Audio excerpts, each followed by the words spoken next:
No, this is not a tooled leather video. This is a paint video. Today we're going to learn the techniques I used to paint up this little piece of paper here and make it look like tooled leather. This is going to be a really simple and easy tutorial, guys, so let's get on in here and get to it. Alright, start. I'm going to take some burnt sienna, put some burnt sienna in my cup.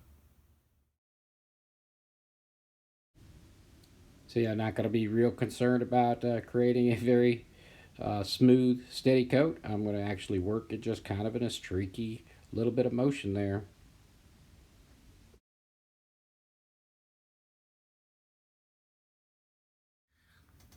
Now, I'm going to take a plain old paper towel. I'm going to take some Windex and I'm going to wet my paper towel. Yes. We're going to dab the paper towel.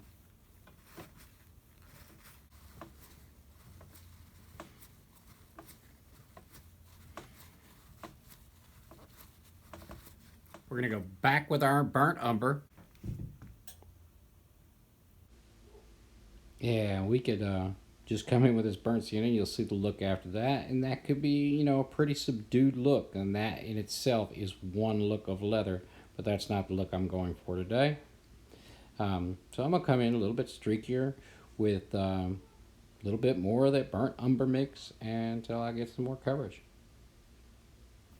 Now I've added just a tiny little bit of black to my burnt umber because I wanted a little bit darker than what the leather was there.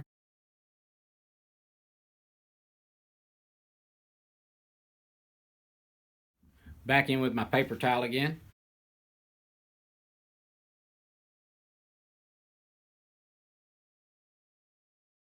Okay. Made myself a little stencil.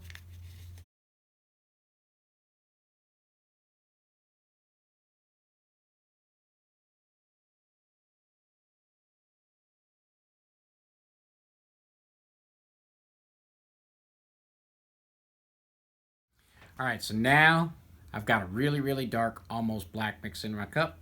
And what we're gonna do is come over to our, and I am going to start filling in around the edges of all my design. It's really simple, not hard. If you're gonna do this, you want them really tight lines around there. Depends, of course, on your how thick you want them, but basically you spray at the stencil and just let that overspray kind of come off of there a little bit. If you spray in towards the stencil, it will have very, very little overspray, and if you spray away from the stencil, it's going to widen out and create a big gradient. On my oval, I'm going to let that come in just quite a bit further than what I was doing off of the letters. Just same thing. I am going to chase around the inside edges and the outside edges of the oval, and on the inside I'm going to let that run in a little bit deeper. Got myself a dark reddish brown mix here next, and then what I'm going to do is spray that dark reddish brown mix from the edge of my oval towards the inside, kind of create a gradient a little bit darker on the outside than I am towards the inside of the lettering there.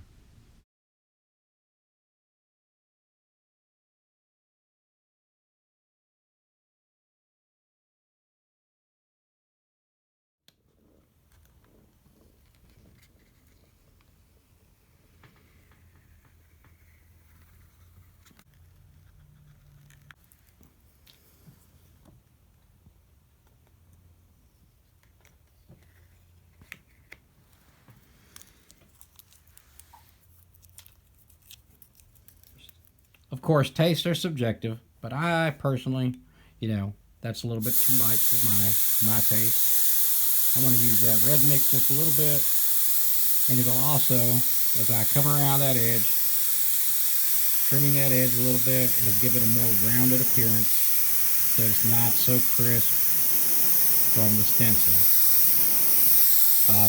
If I still wanted that rounded edge and I wanted to keep that color, I would just do it with a little bit of that original sienna or the original umber colors to give it that more rounded look on the inside.